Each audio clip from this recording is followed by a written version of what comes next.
जनवरी का महीना चल रहा था। नंदिनी अपने बाल सुखाने के लिए छत पर गई थी। धूप बहुत ज़्यादा तेज नहीं थी। नंदिनी बहुत ही खुशमिजाज लड़की थी। नंदिनी की माँ राधिका और पापा मनोहर अपनी बड़ी बेटी पूर्णिमा को लाने गए थे, क्योंकि नंदिनी की फरवरी में शादी तय हो गई थी। नंदिनी का मंगेतर मोहन पेशे से एक डॉक्टर था। नंदिनी को मोहन ने पहली नज़र में ही पसंद कर लिया था। नंदिनी की बड़ी बहन पूर्णिमा मम्मी की बहुत ही लाडली बिटिया थी, इसीलिए मम्मी उनको लाने के लिए खुद भी उनकी ससुराल गई थी। पूर्णिमा दीदी की 3 बेटियां थीं। सबसे बड़ी 8 साल की और सबसे छोटी 4 साल की। अचानक फ़ोन की घंटी बजी, जिसे सुनकर नंदिनी यादों से बाहर आई।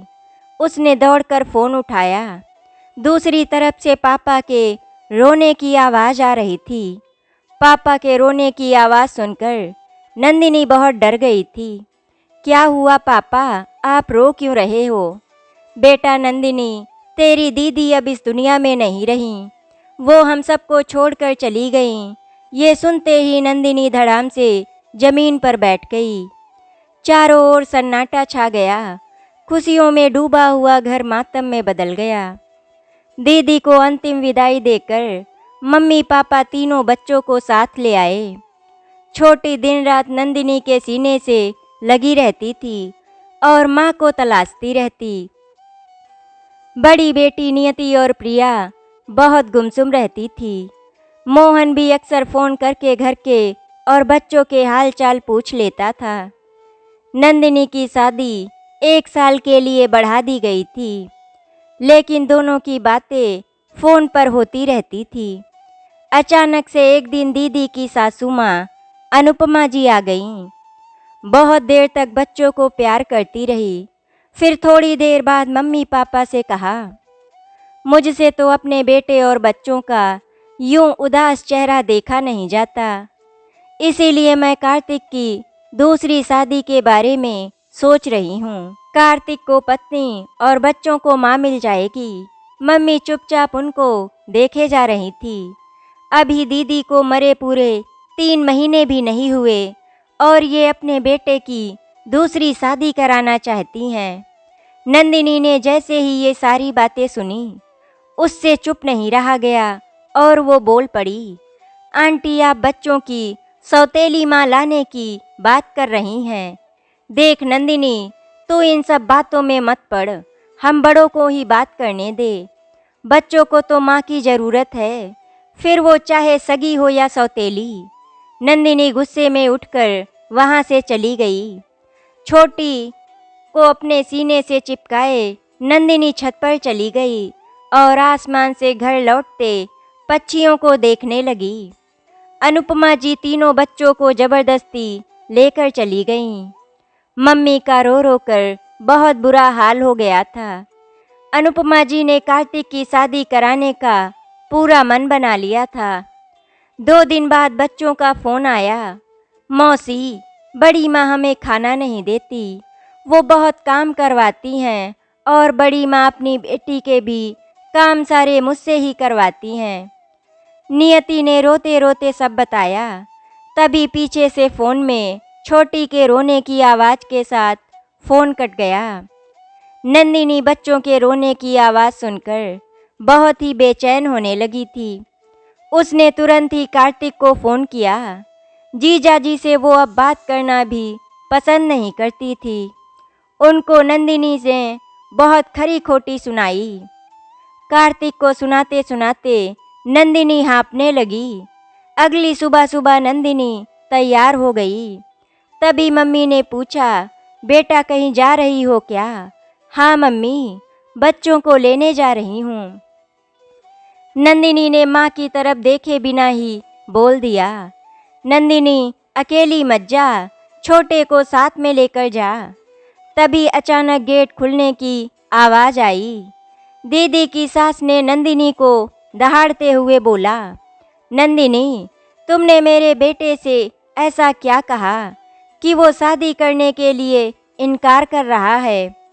देखिए आंटी जी, मैंने ऐसा कुछ भी नहीं कहा। मुझे नहीं पता कार्तिक शादी से क्यों मना कर रहे हैं?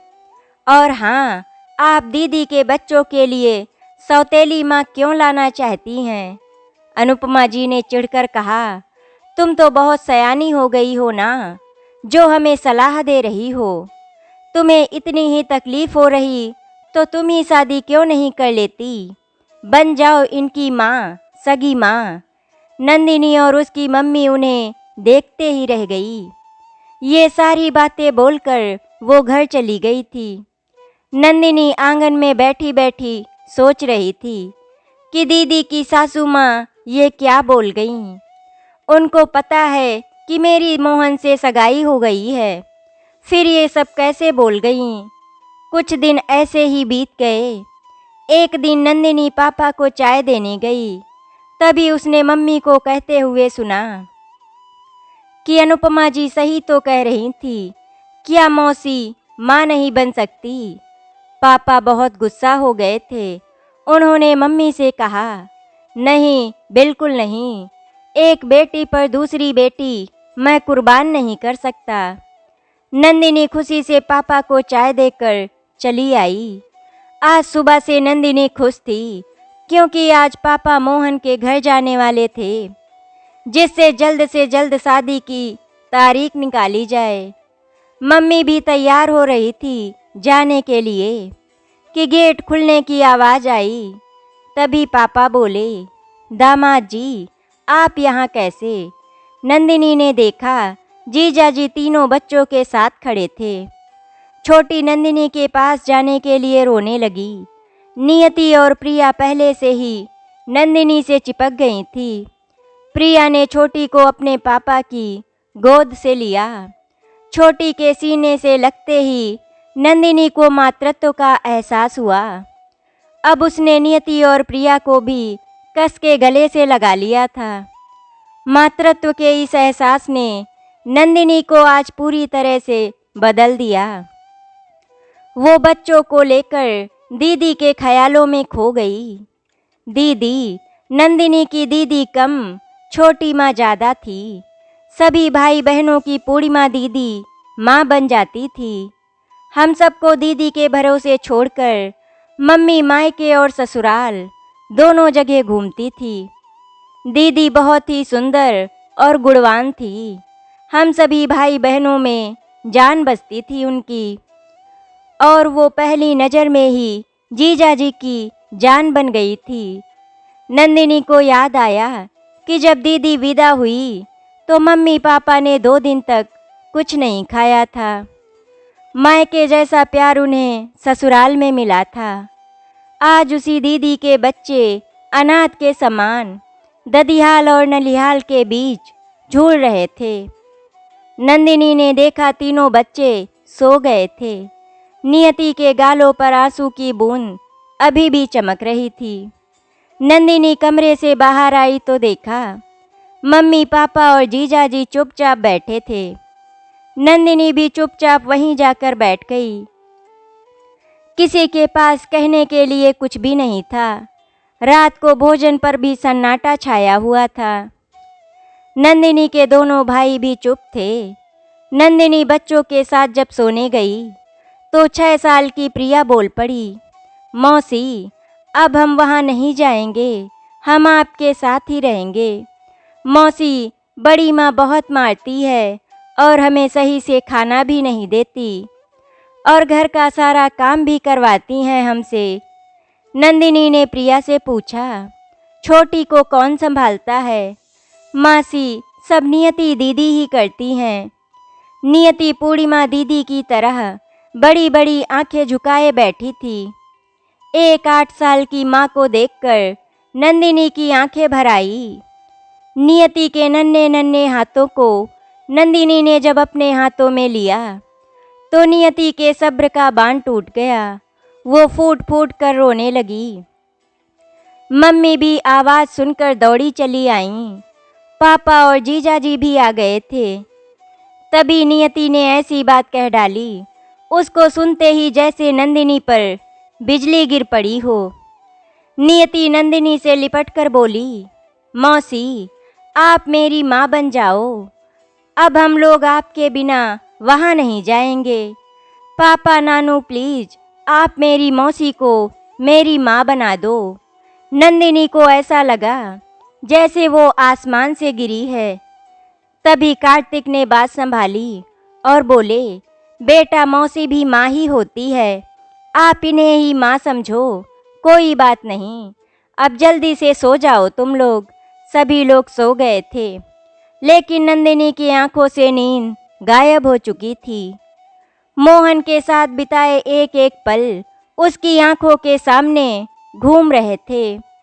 एक और मोहन था तो दूसरी ओर 8 साल की माँ, जो पिछले 3-4 महीने से माँ बनकर जी रही थी। आज नंदिनी खुद को बहुत छोटा महसूस कर रही थी। सुबह नंदिनी की नींद नियति की आवाज़ से खुली। मौसी माँ, चाय। नंदिनी ने मुस्कुराते हुए उस छोटी माँ के हाथों से चाय ली। चाय पीकर वो बाहर बरामदे में आई तो देखा कार्तिक के पापा से गप्पे मार रहे थे। मम्मी रसोई में कुछ बना रही थी, बड़ी अच्छी खुशबू फैल रही थी। प्रिया छोटी के साथ खेल रही थी। तभी पापा बोले, आओ बेटा, बैठो हमारे साथ। नंदिनी पास में ही बैठ गई। तब तक कार्तिक बोले, नंदिनी तुम्हें मेरी मम्मी की बातों पर ज़्यादा ध्यान नहीं देना चाहिए, हम सब तुम्हारे साथ हैं। नंदिनी कार्तिक को देखते रह गई। दीदी कहती थी वो बड़ी खुशनसीब हैं क्योंकि उन्हें कार्तिक जैसे सुलझे व्यक्ति मिले हैं।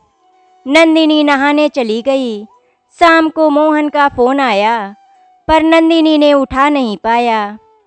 बाहर बहस की आवाज़ सुनकर नंदिनी बाहर आई, पर अपना नाम सुनकर दरवाजे पर ही रुक गई। दीदी की सासू माँ और ससुर जी पापा को समझाने में लगे हुए थे। और मज़े की बात कि मेरी मम्मी भी उन लोगों का साथ दे रही थी। कार्तिक आसपास नहीं दिखे। नंदिनी उल्टे पांव अपने कमरे में लौट आई। तभी नियति आई और बोली, हमें कोई माँ नहीं चाहिए। फिर वो छोटी को गोद में लेकर बैठ गई, मानो वही उसकी माँ हो। नंदिनी प्यार से उसका सर सहलाने लगी, पर दोनों ही चुप थी। शाम को कार्तिक के आने पर नियति ने वही बात कार्तिक से कही और कहा, पापा हमें नहीं रहना यहाँ, आप वापस हमारे घर पुणे चलिए। कार्तिक नंदिनी की ओर प्रश्न भरी नज़रों से देख रहे थे। नंदिनी बाहर आ गई, कार्तिक भी बाहर आ गए। नंदिनी ने पूरी बात बताई। कार्तिक बोले, मम्मी भी हाथ धोकर पीछे पड़ी हैं, मुझे नहीं करनी शादी, मैं अकेले काफ़ी हूँ अपने बच्चों को संभालने के लिए। कुछ ही दिनों में ही नंदिनी और कार्तिक की अच्छी दोस्ती हो गई थी। कार्तिक भी बहुत खुश रहने लगा। 3 दिन बाद जब कार्तिक पुणे लौटने लगे तो नियति भी जाने की जिद करने लगी। तभी कार्तिक बोले, बेटा आपकी मौसी माँ की शादी है ना, आप चली जाओगी तो कौन संभालेगा। नियति मान गई और कार्तिक लौट गए। नंदिनी का पूरा समय बच्चों के साथ बीतने लगा। धीरे धीरे वो पूरी तरह से उनकी माँ बन गई। उनके हर एक काम वो स्वयं करती। मोहन से बात किए हुए कई दिन बीत गए थे। नंदिनी अपने ही उलझन में उलझी रहती थी। दीपावली का दिन था, बच्चे भी यहीं थे। सुबह से छोटी को चिपकाए नंदिनी घर के कामों में व्यस्त थी। आज छोटी उसे छोड़ ही नहीं रही थी। तभी कार्तिक का अपने मम्मी पापा के साथ आगमन हुआ। बच्चे पापा और दादी से लिपट गए। दीदी की सासू माँ फिर जीजा के लिए नए रिश्ते लेकर हाजिर थी। कार्तिक भौचक्के होकर अपनी मम्मी को देख रहे थे। नंदिनी ने फिर दीदी की सास को वही बात कही। इस बार कार्तिक और उनके पापा के सामने ही बोल पड़ी, मैं नहीं आने दूंगी उनकी सौतेली माँ। ये बोलकर नंदिनी वहाँ से चली गई। नंदिनी अपने कमरे में गुस्से से भरी बैठी हुई थी। तभी कार्तिक आए और पास में बैठ गए। उधर कुछ दिनों में उनके बीच बच्चों को लेकर काफ़ी बातचीत हो जाया करती थी। तभी कार्तिक बोले, नंदिनी, तुम्हें लगता होगा कि मैं शादी करना चाहता हूँ, पर ऐसा बिल्कुल भी नहीं है। मैं तुम्हारी दीदी की जगह किसी और को नहीं दे सकता। नंदिनी चुप बैठी रही और कार्तिक वहाँ से चले गए। थोड़ी देर बाद दीदी की सास अंदर आई और नंदिनी को बोली, नंदिनी बेटा, मैं बच्चों की दुश्मन थोड़े ही हूँ। नियति को मैंने माँ बनते देखा है। एक 8 साल की बच्ची अपना बचपना खो रही है। बड़ी क्या जुल्म करती है, मैंने देखकर भी अनदेखा किया है। पर अब और नहीं, अपनी माँ आएगी, वही संभालेगी इन्हें। मैं भी कितने दिन रहूँगी। नंदिनी तब से चुप थी, पर अब बोल पड़ी, आंटी जी, लेकिन वो होगी तो सौतेली माँ, आप समझ नहीं रही। कहीं ऐसा ना हो कि बच्चों को और बड़ी तकलीफ में हम धकेल दें। तभी अचानक अनुपमा जी बोली, अपने दोनों हाथों से आंचल फैलाकर, तुम बन जाओ इनकी माँ, बच्चों को सगी माँ मिल जाएगी। बेटा, मौसी तो माँ से बढ़कर होती है। नंदिनी झट से पीछे हो गई और बोली, आंटी, मैं किसी और की मंगेतर हूँ। ये आप क्या बोल रही हो? अनुपमा जी बोली, बेटा, शादी तो नहीं हुई। मेरा कार्तिक लाखों करोड़ों में एक है। तुम्हारी दीदी को कभी कोई दुख नहीं दिया। इतना बोलकर अनुपमा जी कमरे से चली गईं। नंदिनी सर पकड़कर बैठ गई। एक तरफ मोहन से किया प्यार भरे वादा और दूसरी तरफ सभी भाई बहन को असीम प्यार करने वाली दीदी के मासूम बच्चे। जब नंदिनी बाहर आई तो सभी लोग जा चुके थे। मम्मी रसोई में बच्चों की मनपसंद खीर बना रही थी। नंदिनी छोटी को गोद में लिए पापा के पास बैठी थी। पापा समझ गए कि नंदिनी कुछ बात करना चाहती है, पर कर नहीं पा रही है। तभी पापा ने मौन भंग करते हुए कहा कि बेटा, तू जो चाहेगी वही होगा। मैं हमेशा तेरे साथ हूँ। नंदिनी ने राहत की सांस ली। पूरी रात नंदिनी सो नहीं पाई। सुबह नहा धोकर मम्मी पापा के पास आकर बैठ गई। पापा ने पूछा, क्या बात है बेटा? पापा, आप मोहन के परिवार वालों को मना कर दें। मैं बच्चों को नहीं छोड़ सकती। मम्मी पापा आश्चर्य से नंदिनी को देख रहे थे। इस उम्र में ऐसी मातृत्व की भावना वो समझ नहीं रही कि उसे मोहन को छोड़ना होगा और कार्तिक की पत्नी भी बनना होगा। पापा बोले, बेटा, ये निर्णय बहुत बड़ा है। तू सोच समझ कर बोल। इतने समय से सोच ही रही हूँ, अब जाकर तो समझ आया। तभी नियति और प्रिया दोनों जाकर नंदिनी से लिपट गई। नंदिनी ने निर्णय तो ले लिया, पर मोहन को क्या कहेगी? कैसे उसे समझाएगी कि उसने क्यों ये निर्णय लिया? प्रिया और नियति तो नंदिनी को छोड़ ही नहीं रही थी। छोटी के समझ में अभी कुछ नहीं आ रहा था। वो तो नंदिनी को ही माँ बोलती थी। नंदिनी की फ़ोन की घंटी से तंद्रा भंग हुई। देखा तो जीजा जी का फ़ोन था। नंदिनी के फ़ोन उठाते ही कार्तिक जोर से बोले, तुम क्या पागल हो गई हो? तुम मुझसे शादी करोगी? तुम्हें पता भी है कि तुम मुझसे कितनी छोटी हो। दूसरी बात यह कि तुम जानती हो मैं तुम्हारी दीदी की जगह किसी को नहीं दे सकता। बोलते बोलते कार्तिक हाँफ रहे थे। नंदिनी ने धीरे से कहा, जीजा जी, आप शांत हो जाइए। मैं सिर्फ बच्चों की माँ बनूंगी। शादी जरूर आपसे करूंगी, पर मुझे दीदी की जगह नहीं चाहिए। कार्तिक बोले, नंदिनी, तुम ऐसी अपनी जिंदगी बर्बाद नहीं कर सकती। मोहन के बारे में सोचा है? क्या जवाब दोगी उसे? मैंने सब सोच कर निर्णय लिया है, नंदिनी ने जवाब दिया। आज नंदिनी दुल्हन बनकर सेज पर बैठी थी। तभी कार्तिक आए। उनके साथ तीनों बच्चे भी थे। नंदिनी तो पहले ही माँ बन चुकी थी। कार्तिक वहीं सोफे पर सो गए और बच्चे अपनी माँ के साथ। नंदिनी कभी कभी अकेले में मोहन को याद किया करती थी। न मोहन ने कभी फ़ोन किया, न ही नंदिनी ने।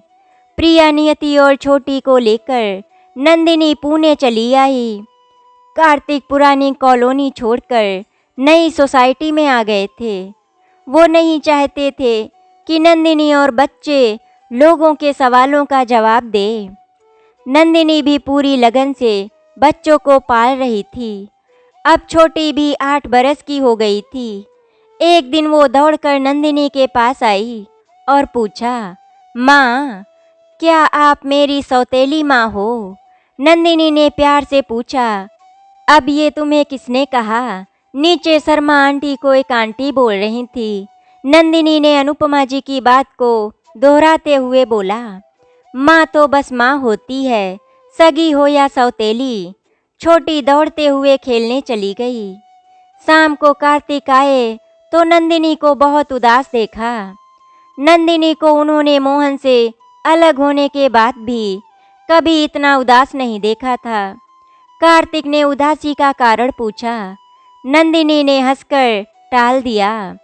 आज रात नंदिनी की आंखों में नींद नहीं थी। 6 साल बीत गए। इतना सब कुछ करने के बाद भी समाज ने आखिर उसे बना ही दिया सौतेली माँ। पर वो ऐसा होने नहीं देगी। वो इतना प्यार देगी कि बच्चे उसे कभी इस नाम से नहीं पुकारेंगे। सुबह बच्चों को स्कूल भेजने के बाद नंदिनी बिग बाजार गई। कैसी हो नंदिनी? अपना नाम सुनकर नंदिनी तेजी से मुड़ी। सामने मोहन खड़े थे। नंदिनी की आंखें नम हो गईं। धीरे से कहा, अच्छी हूँ, आप कैसे हो?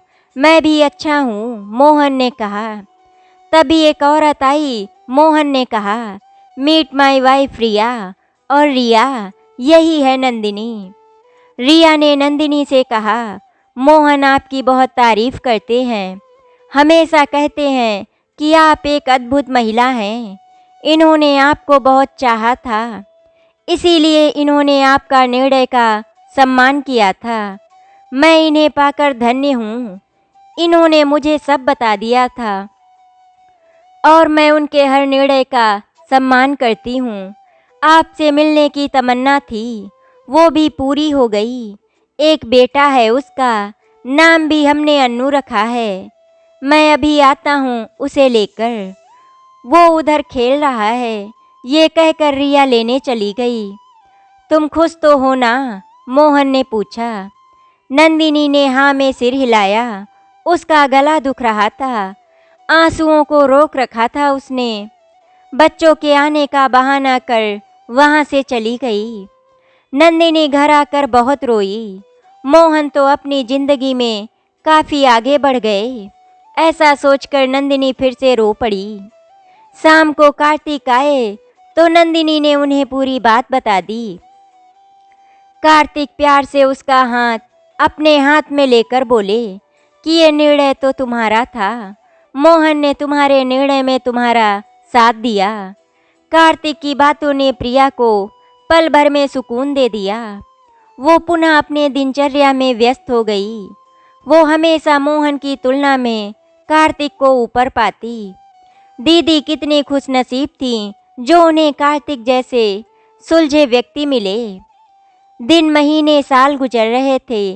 एक दिन कार्तिक दफ्तर से आए तो उन्हें बहुत तेज बुखार था। बेटियां बड़ी हो गई थी। नियति ने बोला, मम्मी आज आप पापा के पास ही रहो, उन्हें आपकी ज़रूरत है। नंदिनी पूरी रात उनके सिरहाने बैठी रही। रात लगभग 3 बजे कार्तिक की बेहोशी टूटी तो उन्होंने देखा कि नंदिनी उनके सिरहाने बैठी सो रही थी। तभी उसने नंदिनी को अपने पास ही लिटा लिया। सुबह जब नंदिनी की नींद खुली तो नियति चाय लेकर खड़ी थी। कार्तिक अभी सो रहे थे। नंदिनी झटपट उठ बैठी।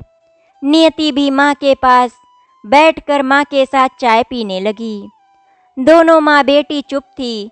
तभी नियति ने बोला, मम्मी अब तो आप खुद को सजा देना बंद करो, आप पापा के साथ ही रहिए। नंदिनी ने कहा, तुम सबकी मैं माँ हूँ, पर ये जरूरी नहीं कि मैं किसी की पत्नी बनकर भी रहूं। नियति अपनी माँ से बेहद प्यार करती थी।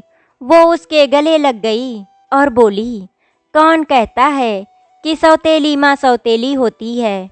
माँ तो बस माँ होती है। चारों ओर शहनाई गूंज रही थी। ढोलक की आवाज पर प्रिया और छोटी नाच रही थी। बारात आ गई। नंदिनी नियति को लेने कमरे में आई। नियति दुल्हन के जोड़े में बला की खूबसूरत लग रही थी। दूल्हा दुल्हन दोनों ही डॉक्टर थे। नंदिनी सिर्फ नियति को निहार रही थी। तभी नियति मन से लिपट गई। नियति ने धीरे से बोला, मम्मी, अब तो पापा को अपना लीजिए, वो आपसे बहुत प्यार करते हैं। नंदिनी चुपचाप बस बेटी के गले लगी हुई थी। अगले कुछ घंटे में नियति का ब्याह और विदाई भी हो गई। प्रिया और छोटी भी माँ के गले लगकर खूब रोई। 2 दिन बाद प्रिया और छोटी भी अपने कॉलेज लौट गईं। अब घर में रह गए कार्तिक और नंदिनी। तभी कार्तिक कॉफ़ी लेकर नंदिनी के पास आए। नंदिनी अपनी बेटियों की याद में रो रही थी। कार्तिक बोला, नंदिनी, तुम्हारे साथ ये 20 साल कैसे बीत गए पता ही नहीं चला। तुमने जो बच्चों के लिए किया शायद उनकी सगी माँ भी नहीं करती। नंदिनी ने जलती हुई आंखों से कार्तिक को देखा और बोली, आपने भी बना दिया ना मुझे सौतेली माँ। कार्तिक ने जोर से नंदिनी को अपने सीने से लगा लिया और बोला, नहीं, तुम उनकी सिर्फ माँ हो और आज एक पिता अपने बच्चों की माँ को पत्नी होने का संपूर्ण अधिकार देता है। क्या तुम मुझे अपना पति मानोगी? तुमने अपने जीवन के 20 साल हमारे बच्चों को दे दिए। क्या आगे का सफ़र तुम मेरी पत्नी बनकर तय करोगी? नंदिनी ने रोते हुए हाँ में सिर हिलाया और कार्तिक को पकड़कर खूब रोई। आशा करती हूँ आपको हमारी कहानी अच्छी लगी होगी। अगर आपको हमारी कहानी अच्छी लगी तो वीडियो को लाइक एंड शेयर करें, चैनल को सब्सक्राइब करें। वीडियो देखने के लिए आपका धन्यवाद।